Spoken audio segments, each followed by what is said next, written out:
24,952. This is fun. Look, everyone's having so much fun. So the story begins with that. And if you wind the clock forward on our emergency medical services trend, we actually had 24,000 calls in 2018. We were down for the first time in several years. And there's a great story about that. That story is the mobile intervention team, Brother Francis story. If you don't take those calls off the board, we're still growing. That's not the main story we're telling today. That's a side note that we'll highlight somewhere down the road. But of those 24,000 calls, the number that turned into actual patient transports is over 19,000. And the number of fire calls that we have been going on year over year has been relatively flat. But go back in time to 2010, we were at 14,000 transports. We're up 37% just since 2010. And it's a geographical story. So I'm going to pause here to remind us of nomenclature. We've got these 13 fire stations. They all the apparatus largely go with the fire stations. If you want to know where Medic 1 is, it's at Station 1. If you want to know where Medic 3 is, it's at Station 3. But also this emergency medical services story has a geography to it too. And so I'm going to draw particular attention to stations 1, 3, 4, 5, and 6. There is no station 2. And flip over to the utilization rates. Medic 1, 3, 4, 5, and 6 are getting used way more than the rest of the medics in town, which is probably an intuitive thing. And if you were to ask Brian Keene, our deputy chief, how he feels about this level of utilization, he would say, it's not sustainable. It's too much. It's not good. So, attending to this increasing volume of emergency medical services and recognizing that it is the majority of the work that we're performing on a day-to-day basis, we have put together a larger fire department reorganization package. And the whole goal is to better align the organization to the work it is actually performing. And at a top-level introductory level, it means a top-level reorganization, which I'll explain, 2 new emergency medical services support vehicles, more ambulances, and more shifts being performed on ambulances. So let me explain in detail what all that means and how it ultimately ripens into this document for you. So, at one level of detail, this is the fire department today. We have the chief, we have our assistant chiefs. I didn't show Brian. Brian's in there too. He's somewhere below the chief, but with the assistant chiefs. He's actually in that blue box. I'm up here floating somewhere. That's right. Okay. And then every day, at any particular time on our A, B, and C shifts, we will have a fire battalion chief, fire battalion chief, fire battalion chief, and an emergency medical battalion chief. So these guys, and they're no gals, but they're the gals someday. 3 fire battalion chiefs on duty at all time. There are 9 of these people employed by the organization who are in green. 1 EMS battalion chief, 3 shifts a day. There are 3 of these people employed by the organization. So this is today, and the high-level reorganization is to do this. Tomorrow, we get rid of the emergency medical services battalion chief, and we deflavor the fire battalion chief so that there's now just a battalion chief. And the battalion chief's duties are equally fire and emergency medical services. And we take those 3 bodies that used to be there and we redeploy them. The 3 emergency medical services battalion chiefs become, first, a new assistant chief for health and safety, our health and safety officer. And second, we have 2 new 40-hour-a-week employees, an emergency medical services quality assurance and quality improvement person, and a HIPAA compliance person. I will say, between us chickens, we are feeling like the HIPAA compliance needs some attention. We are not as far along in that as we should be. Plus,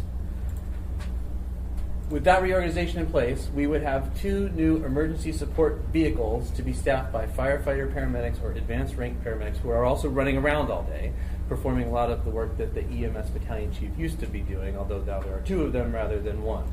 And here I'm going to step back and do some more nomenclature to remind ourselves who we are. In the fire department, we have about 170 firefighters. And those firefighters come in 2 different flavors for this purpose. Everybody is either an EMT or a paramedic. The 107 of them in 2017 were EMTs who did basic life support. They show up, help you with the emergency medical needs. They aren't transporting people. They're not putting anything in anyone's veins. They're not tapping in IVs. But 57 of them are more advanced. They're paramedics. They can do all of that stuff. They're doing advanced life support. And in addition to those guys, we've got 23 in 2017 advanced rank paramedics who are advanced rank paramedics Well, they are people who are still paramedics but have achieved an advanced rank, meaning you move beyond firefighter. Now you're an engineer, you're a captain, or you're a senior captain.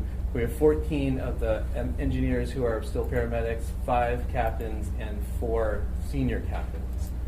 So, in addition to the 2 emergency medical support vehicles we're running around with a firefighter paramedic or an advanced rank paramedic in them, we are also looking to stand up 2 new full basic life support ambulances.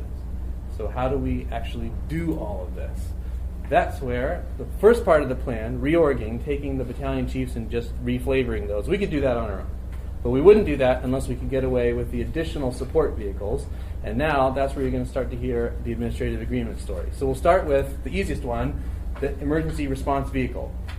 Turns out in the collective bargaining agreement, we have negotiated what counts as a fire apparatus. So the first change is we're just adding those 2 vehicles into existence. Those are fire apparatus that will be staffed in a certain way. So that one's relatively straightforward. Second is 4-packs. So folks who've been around for a long time may know what a 4-pack is. But as it turns out, for a long time in the collective bargaining agreement, we had a provision that said at all times we have a minimum of 8 apparatus that will have 4 people on them. And so stepping out, our apparatus are these fire engines, our various medical rigs, our trucks, and our tenders. For the most part, the 4-person apparatus are the engines. And when we don't have people, when people are calling sick, we're always chasing overtime to meet those minimum staffing requirements. And we could not conjure into existence a new ambulance without borrowing some people who would have to fill the minimum staffing 4 people into the medical world. And so we negotiated that we are just going to get rid of the minimum 4-person staffing if we actually are doing what we're promised to do, which is to bring these support vehicles and additional ambulances into existence.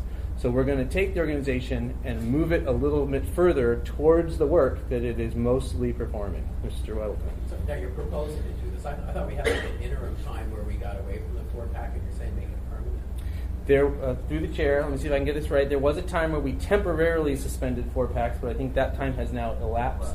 And now this is going to become the going forward arrangement. But we have to renegotiate the collective bargaining agreement in 2020 anyway, so everything's sort of alive. But right, if this passes, this is the new norm. That the 4-packs are gone unless we have snookered you and actually taken ambulances out of service. And what you're showing us now is already negotiated with the union? Yes, Okay. what I'm showing you now has already been negotiated between us and Mike Stumbaugh, who's in the back, and the rest of his crew, and approved by the union member. So we have all sung Kumbaya, but you have the responsibility to ratify it as well. Mr. Peterson? Thank you, Mr. Chairman. I thought we already had just added 2 new ambulances. Through the chair, through Mr. Falsey and through the chair. In 2016, we added 2 BLS ambulances because we were in desperate need, and that was not enough. So that was an interim measure, and that's where the agreement to scale back the number of 4-packs came in that we had with the union. We found that once we got the flavor of that, found that that was a really workable idea. We really need 2 more. So that's where this comes in, is that's taking that kernel of an idea and turning it into a mode of doing business. Okay, thank you. Okay, so the 4-packs have been relaxed so that we can stand up the extra ambulances. And we're going to get more bodies able to perform the work on those ambulances. So we'll start with the EMT and PM rotation. I don't know why the projector is dancing for me right now. The new agreement would say firefighter EMTs will be required to work 6 additional shifts on a MICU, mobile intensive care unit, basic life support unit, otherwise known to me and my 3-year-old son as a red ambulance. And in 2020, the firefighter paramedics will do 9 shifts on the calendar. Now this is where the negotiation starts. So we're going to get more shifts of people who are doing ambulance work. But the previous rule was if you work 6 shifts on an ambulance, then you get 3 shifts off. So we can only force you to work on an ambulance. It's hard work, 6 days, and then you get 6 days of doing something not on an ambulance. Now we're going to say, no, you got to do more ambulance shifts than you used to do. And the negotiation there was, but now we'll change the rule. If you do 3 days on, it's 3 days off. And frankly, I think we're okay with that too, because if we have enough staffing capacity to do this 1-to-1 ratio, that's better relief for our people. People are not going to be burning out as much. So that is the EMT rotation portion. And then the advanced rank paramedics themselves, the captains, senior captains, and the engineer, we are going to say, they used to say you could be forced to do 6 shifts on an ambulance. Now we're going to get 12 shifts out of it. So we get more capacity on the EMS side. So what are we like so far? What are we getting out of this? So we have the 2 EMS support vehicles. We're getting these additional mandatory rotations from all the people who have the credentials to do EMS work. We're relaxing the 4-packs to give us the new ambulances. What would you pay for those exciting things? Well, you got to think something. So the first thing is that we are adjusting the MICU pay, the ambulance pay, mobile intensive care you pay, from 6.5 where it is now to 8. So a little bit of additional bump for the people who are doing the work on the ambulances, and the advanced rank paramedics get a bump too. That's just a cost. That is something we are actually paying out to make this all work. And that was one of the 2 things that the union was very interested in. The other was one that I put in a different color because we're kind of interested in it too. And that is we have stepped into a new arrangement where we would enter into paying something towards medical expense reimbursement for Tier 4 members. What that looks like is for just the Tier 4 folks who no longer have a defined benefit health plan, we would do $75 a month, and they would then put it into the IAF Medical Expense Reimbursement Trust, which is managed out of Washington. We currently have 168 Tier 4 employees. That number will grow over time, but it's already a pretty big chunk of the organization. And that would start almost at the very end of this year, basically the last paycheck. That looks pretty long in the agreement, you'll see, because we have gone out of our way to say, we're not buying any liability for this trust. We are not, if it gets underfunded, that's not our problem. We're not getting sucked into an ERISA vortex. All we are doing is giving you $75 a month to push towards your plan. And that's the punchline. The municipal contributions are $75 a month, and that's it. But, like I say, I think that serves us, both of us pretty well, because after 2006, when the state changed the defined benefit plans to the defined contribution plans, I think there is increasing concern that folks are not going to stay around and invest. They will learn all their skills here in Anchorage, and then they'll look at Boise or somewhere in Lower 48 and say, hey, if I go work there for 10 years, I'm already trained, I'll have my retirement and hit 55 or whatever the number is, and I'll be good. So this would be a way of beefing up some of our retirement offerings through the union. What does it all cost when you sum it all up? In the first year, it actually saves us about $51,000. In the second year, it costs us $66,000, which is not very much. So how could that possibly be true? To first order, the main driver is that this position, the old EMS battalion chief, was overtime eligible and was one of our most highly paid positions, and so there was a ton of EMS overtime at the battalion chief level. But the new things that the EMS battalion chief is turning into are, first, not eligible for overtime at all, or overtime eligible, but not really likely to generate any meaningful overtime. There's another overtime story that has to do, I'm going to look to the chief because I'm only half remembering it. It has to do just with staffing. We'll have more capacity than not. Tell me that story. So through the chair, the other side of the overtime savings is the fact that we will have more people available to fill EMS roles or spots on the ambulance because we have a bigger pool to pick from. So when people call in sick, if we have enough staffing available for our advanced rank paramedics or some of the other firefighters, EMTs, they can fill those positions instead of us having to call overtime. So there will be savings there as well. So we think the punchline then is that we have arrived at a new organizational structure and a new arrangement with the union that pushes us in the direction of the work that we're increasingly having to perform, to be more responsive to the community, that for the ongoing, starting next year, $66,000 of personnel, we're going to get these new chase cars, and we're going to get 2 new ambulances. If we had just brute force added 2 new ambulances into the system, those are like $1 million a piece. So we think that we've really kind of hit the target here and come up with a pretty solid arrangement that is a win-win for everybody. And then, of course, we get the new positions that I've described. And then I stole one last slide from Brian, if he wants to talk about it, but this was just your slide. So we can go, when they started this process, once upon a very long ago, they had several goals, and I can just display them all, or you can do color commentary. So improving efficiency, I'll just put them all up on the board. This is our last slide, and then we can take some questions. So this is sort of where it all began, and now you're seeing the ripened final product. Mr. Weddington, Mr. Trainington? I just wanted to see if I caught some aspects right. So one is we have ambulances and they're staffed by EMTs and paramedics. There's all the firemen are one or the other, but they could not previously be rotated onto an ambulance, and now they can. So through the chair, all of our staff are firefighters, but they're firefighter EMT or firefighter paramedic. Right now, everyone, all of them at the firefighter rank, everyone works on the ambulance, but it depends on which station you're at as far as the rotation goes. So basically what we're doing is putting more burden, not really more burden, we're opening it up to where their requirements change a little bit for how many shifts that they will work on the ambulance. Oh, I got it. So they do work on the ambulance now, but we're making it Yes. so they do more. Okay, Yes. that's good. And then that increase, when they removed an ambulance, they got a 6.5% increase in pay while they're on it. Right. Now it's Now it'd be 8%. Okay. Training? Good, thank you. Page 2, line 15 of your document deals with SAP.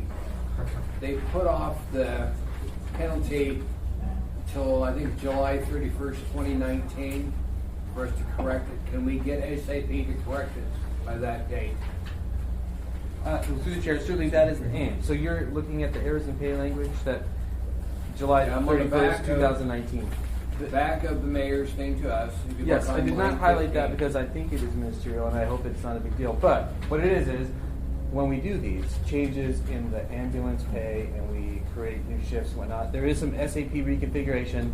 We have prospectively agreed that if we misconfigure SAP, we are not going to incur errors in pay for this rearrangement. Can we make that deadline of July 31st, 2019? I believe we can, yes. I mean, I'm looking at Karen Norsworthy. She helped us negotiate that. I think it's doable. Yeah, we put that date in because we felt that was a date that we could meet without any immediate. That's fine. We've had a few problems with SAP. I just want to make sure we can make it. Thank you. Stumbaugh. Yeah, I apologize, I have to go. I just wanted to hear briefly, I don't know if there are people from the union here, and I was wondering if you might be able to speak briefly to this. Looks like there is. Sir, yeah, come on up. State your name for the record. Mike Stumbaugh, the president of Local 1264 IFF. I guess what's your opinion on this? Yeah, I mean, it's You- negotiated, so presumably you've agreed to it, but I guess I want to hear what your vision is with regard to this and how you generally feel about this change from it. Sure. Mr. Peterson, you had a question? That's not your hand up. No, put me on the list. Okay, go ahead. Mr. Stumbaugh. So yeah, as the slides allude to, and there's much more detail, so we don't want to vary even a lot of that. The work is the work. It's EMS, really. Not that fires aren't important. They're still fires. They're very dangerous. They're very labor intensive. But really, we're trying to put the men and women hours where the work is. So, and to Mr. Trainey's question about, or Mr. Wells, I'm sorry, about asking them to do ambulance time, we're not really changing or asking them to do anything different. We're just asking them to do more. And so, I mean, that's what it comes down to. So that's where the 8% versus 6.5 comes in. Thought it was fair enough if we're essentially giving all the staffing language we have in the contract up. We have zero staffing language anymore. The 4-packs were the only thing we've had there. And so we're taking this giant leap of faith into our leadership and into the city that'll be handled properly. And that's part of the reason we also put that disclaimer that this doesn't go into effect until these things are actually on the road operating. We need some backup as well. Very Yeah. quick follow-up, Mr. Chair, thank you. So, we no longer have requirements to have a certain number of 4-packs, but those engines still will be 4-packs, is that correct? Because wasn't there talk about some of these apparatuses now being run with 3 individuals instead of 4? Yeah, and I can speak to that if you'd like. So they will sometimes organically happen because people do have to be off the ambulance. They can do only 3 shifts at the maximum and then 3 off, and then they on that cycle. So they will sometimes happen organically. We picture the average is 3 to 4 to 5 throughout the year. There may be times where there's 0, and there may be times where there's 9. It's hard to say depending on vacancy. So I would say the goal is not to make all engines 3-person apparatus now. And in fact, as my fellow was saying, we expect the lived experience will be pretty close to what we do now. We just won't be chasing it with a lot of overtime, and there might be more stochastic. That sometimes we'll have more four packs, we'll have fewer four packs, but we'll be able to manage to the EMS need by managing the four packs in a way that we can today. We're trying to give flexibility in the staffing. So today, if we don't have the four packs, they have to call in overtime. So it could up to be 8 people a day, potentially, the worst case scenario. In this instance, you wouldn't necessarily have to do that. There's definitely savings. Mr. Peterson? Yeah. Well, and that was pretty much answers my question. I was just wondering, the switching from 4 packs to 3 packs is going to potentially, cause delays or problems in fighting fires, even though we don't have anywhere near as many fire calls. When they happen, they can be pretty, significant. So. Correct. They're very labor intensive, but I would also add that 4-person apparatus are very important on EMS calls and car wrecks and every other emergency call we go to. So we're not trying to say that they're not important, and this is something I had to really get my membership to come around to, the idea that they're very, very important. We don't want to say they're not. We're just trying to put the labor where the work is. That's fair enough. And we hope that you have an organic. I think I was on the list, but it answered my question, Mr. Weddington. Okay. Shoot, one, we still have to buy 2 ambulances. Through the chair, we currently have enough ambulances because we'll pull 2 out of reserve. However, in the next 2 years on the bond package, we will be requesting additional ambulances so that we eventually get enough frontline ambulances so that we're not dipping so deep into our reserve. Wow, that's great. And then a question on fires, 280 fires. Describe a fire as checking carbon monoxide detector going off, counting them that. I believe these are confirmed structure fires where you actually have a fire in a house. And so it's a bit of a box you're putting yourself in because a lot of things constitute a fire. You have a fire in your stove and we respond to that. We wouldn't necessarily call that a fire. So there's a bit of something with flames, okay. So, yeah. So we have that many. So we have, you told us fires and EMT. How many are just like carbon monoxide? On average, we have a structure fire every other day on an average. Some days, obviously, we have more than one. So it's roughly a couple hundred a year. So our total call volume is about 30,000 calls.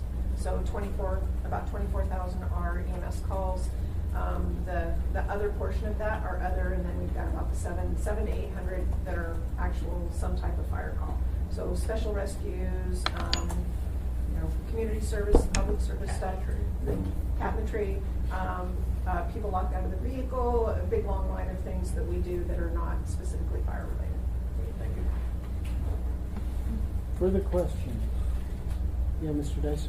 Well, if we're done with this subject, I just wanted to say I passed out to you some information I've been gathering on how the cops can process DNA, i.e. rape kits. So when this comes from a conversation with the head of the lab, and Chief Dahl is in the loop as the Commissioner of Public Safety. You want to comment on that, Mr. Stumbaugh? No, thank you. Yeah.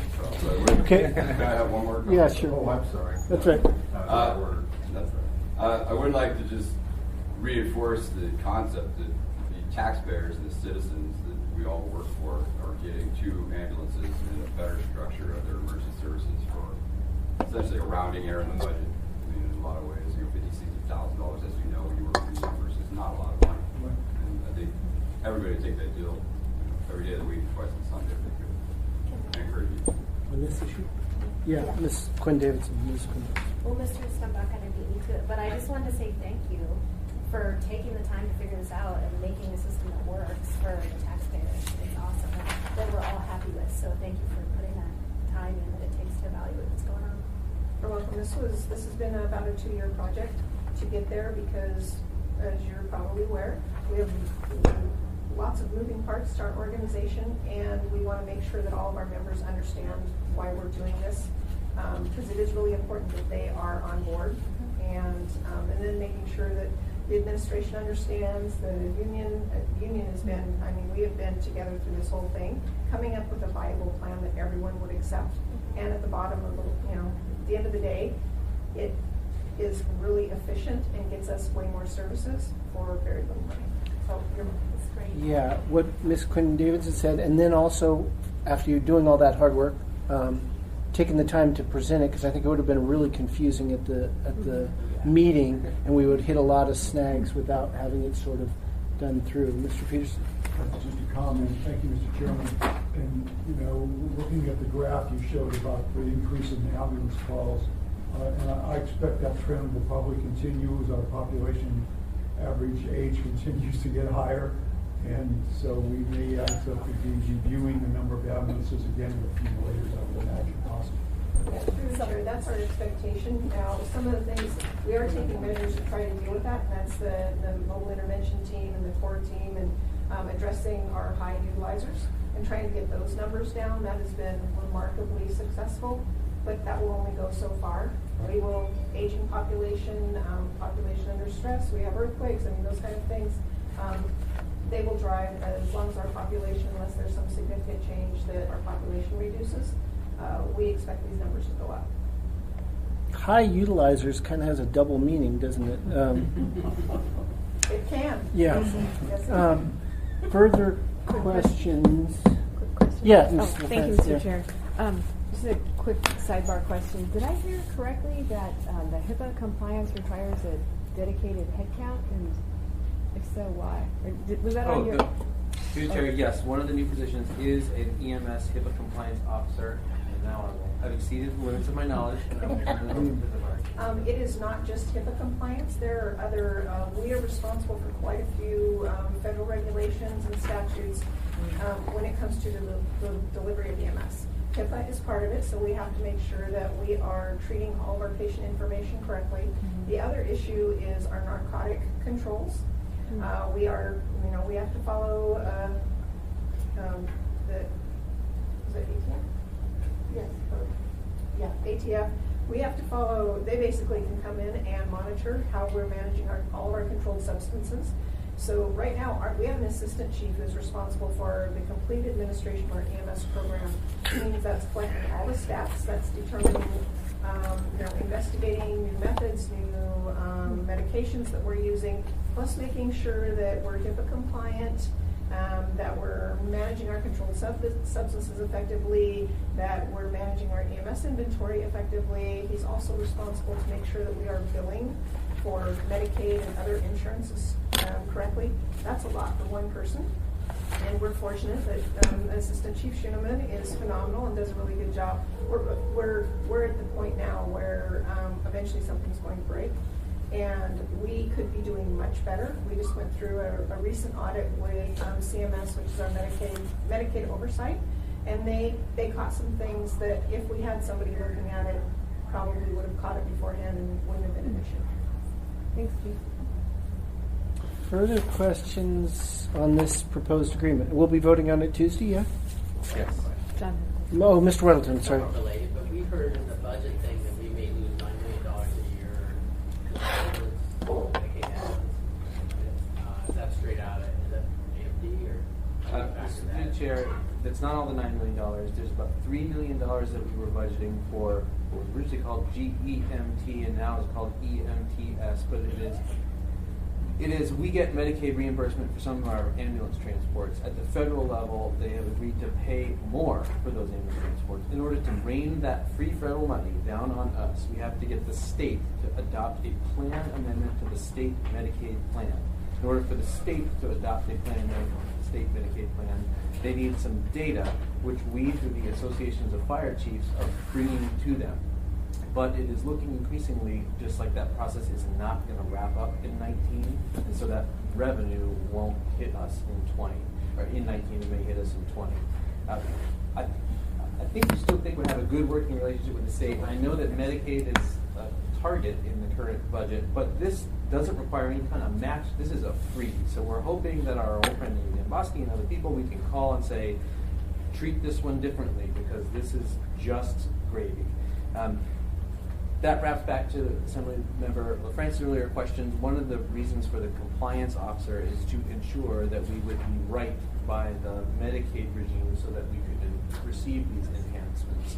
And then last, moving all the way back to your earlier question, John, I did pull up the data since 2011 through 2017 of all the calls. It did confirm that fire is pretty flat and that the false alarm calls are in a different category. There you go. Thank you. further on this issue at this point? Again, thank you for doing the hard work to make it. Some things are big picture, and some things are work in the details to make it work. And this seems like the latter, but it's really going to help. And I think it'll solve a lot of questions on Tuesday. Mr. Dyson, I didn't mean to make light of your thing. I just wanted to complete the other. What have you handed out? Yeah, sorry. It's looking at the different solutions to processing rate kits. And back in the day, 13 years ago, we had a grant and the city financed a position in the crime lab. And that worked very well. So I've been meeting with the head of the crime lab, and there's three options. One is the state build its own lab and goes through the process of getting equipment and certification and recruiting the people and getting them certified. Second one is that, I think it's second in the order there, they clean out the portion of the crime lab that was set aside for toxicology and is being used for storage, convert that into a lab and all that. That's, I don't know, $1.2 million or something like that. Or the third option is that the city finance 1, 2, 3, 4 lab technicians that would use the spare lab equipment the state already owns and the space and so on, and ride on the state certification and their equipment and train and certify those people along with the rest of their staff. And there's some pros and cons in there. And and I've kind of kept the chief informed of what we're doing here, and then the commissioner of public safety at the state level is in the loop on some level, although I've not been talking to them. So who from DPS is this? Who's Oren Dime? Can't hear you. Who's Oren Dime DPS in this email? Yeah, he's the head of the crime lab. Okay. Been there for quite a while. Can you forward have you seen this before, Mr. Falsey? I have seen this. I know that Justin Dahl received, well, I don't know if it's exactly this, but something very similar. Yeah, he got it from Warren and so on. Okay, good. We'll look forward to his response, and thank you for working on it. Yeah, and so it should be an executive part of the decision what, if anything, to do. And so I see the chance for $250,000 here. We can have 2 people there and be processing these kits quicker in the backlog. Great. Any other General Assembly comments on this or any other issue? Mr. Trainee, I'm disappointed in you. Nothing? Nothing. Sorry.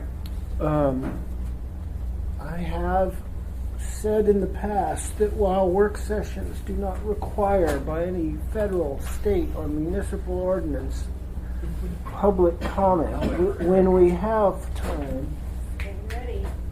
I will allow it because I'm a good person. Oh, really? Is there any member of the public who would like to comment on any matter, Mr. Haberman? My name is Eugene Carl Haberman. I represent myself. Follow the public process. Public process is unappropriate. Made by the governing body is more like the public process. We're going to start by speaking on this issue here that we just heard. One is I expressed concern that you need to be in the second library, video, audio, and all that. Now, I see, and this is part of you're doing these meetings today, a video and you're putting it on Facebook. Well, that is the way it's going to work. It's working. Basically, normally at LUSEC Library meeting, there's a video, audio, you see it in the place where it's sending meetings. But that's not what you got set up for the Facebook convention. You're going to see an audio, not a video audio. So with all respect, this is backwards. Also, there was an extensive presentation made on this subject. Where's that information? You go onto the uni site for your agenda. Again, example of a presentation, giving numbers and all that stuff. It's not there. now it's done now a different way of doing something, a new way. They don't know, oh, you got the documents and videos over here, and the documents and videos over there. It's public confusion now. Be consistent, and this is not the way to go. Move yourself to LUSAC Library, do a video, audio, and do it right, and leave with 1 minute and 26 seconds spare. Thank you very much. Thank you, Mr. Abram. Anybody else? Question for someone. So we're actually on video and audio. So whether we had public comments that said we should have our meetings here on video, and in fact we did that for that person. I'm not sure which person you're talking about, but we have been experimenting with putting. Oh yeah, okay. So yeah, we've been responsive. Mr. Abram got 90% of what he asked for.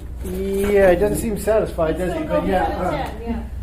But anyway, yeah, we didn't have very many people on the Facebook feed before. In fact, I think it was Chris Constant and Bill Falsey. Yeah. So that was not what you'd call a ringing success, but it's pretty cheap, so we're gonna keep trying it and see whether people start to like it better. Do we have it mentioned on our assembly webpage that we are having our We haven't really pushed it, but we've mentioned it. So if you guys want to say, hey, are we going to do the next? Say Facebook Live when available. Are we planning on next Friday when we do these on Fridays? Doing it more? Doing it? On a case-by-case basis, and you guys can certainly dictate which meeting we do live. Why don't we try next time? We'll do it again, and if everybody will say, however they say it, hey, it's going to be Facebook if you want to come on. The important thing is to tell people, sometimes when you think on a Facebook Live feed, you can get online, we're not going to be monitoring it to give you answers, we're doing this. And we may not even go back and say, here's your answer. So you need to communicate by email or some other way. Mr. Dyson? Yeah. It might be, I think, could be valuable to maybe ask the clerk or, take more than that. What would it cost us, direct and indirect, to have all of our meetings over at the library?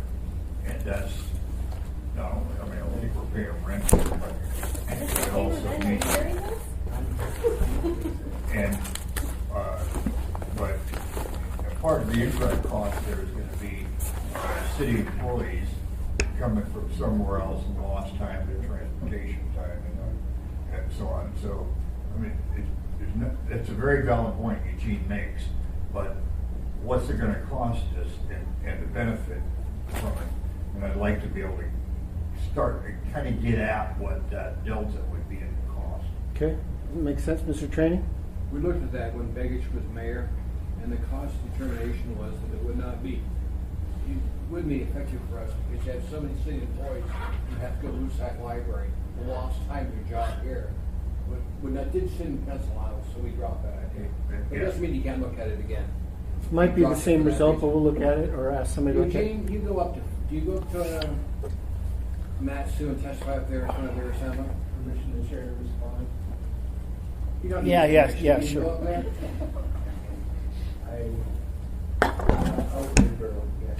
What do you think of their dais that's raised that high from where you speak at? I've been up there, and I just Pretty much had this under control the whole meeting. Now it's just lost completely. I wasn't expecting the question. I hear comments from people. I'm sorry, what? I wasn't expecting the question today, but periodically I particularly hear that same question by other anchor family members when they see images of guys that's way up there. Yeah. And it looks, keeping the public distant from, it doesn't look good. Okay, but with all due respect, I had 1 minute 27 seconds. Can I just 15 seconds respond to Yeah, what you said? respond to it, I'm sure, yeah. My point when you're doing this Facebook thing, this is Facebook, the video that they've got there is in a different area. When you hold your assembly meetings in LUSAC Library, you do a video audio, it's right there, and the public is used to seeing it consistently, a video or assembly committee meetings, it's an audio. This meeting that you had today, there's going to be two situations. The normal place would be an audio. That'll be on your site for committee meetings, okay? There'll be a different place that the clerk is doing for Facebook. So it's confusing, there's a lack of consistency, and that was the point I was raising. And I thank you for the question. And thank you for the time to respond. Appreciate you testifying. Thank you all then. This is adjourned.